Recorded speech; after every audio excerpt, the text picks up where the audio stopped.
দুর্ঘটনা নাকি হত্যাকাণ্ড? সোনারগাঁয়ের শম্ভুপুরা ইউনিয়ন ৩ নং ওয়ার্ড টেকপাড়া গ্রামের মৃত মামুন সৈয়দ আলীর ছেলে ২৬ সেপ্টেম্বর রোজ বৃহস্পতিবার সকালে মরহুমের লাশ মেঘনা ব্রিজের ঢালে পাওয়া যায়। তথ্য নিয়ে জানা যায়, নিহত ব্যক্তি গতকাল রাতে আনুমানিক ৯টার সময় তার নিজ কর্মস্থল থেকে বের হয়।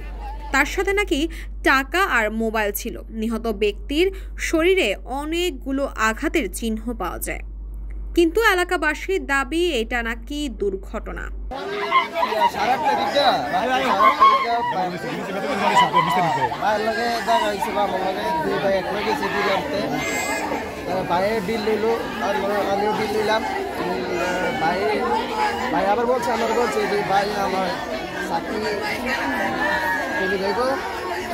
তুমি ব্যবস্থা করো, আমার একটা নামও আছে জাকির মামু করে নাম, আর আমরা একটু যোগাযোগ করবো।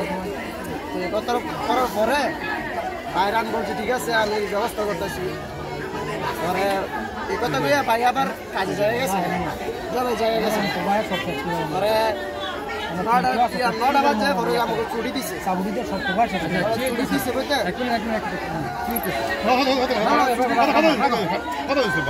ছুটি দিছে। পরে আমি বাড়ি গেছিলাম, আমি বাসায় গেছিলাম। বাসায় যাওয়ার পরে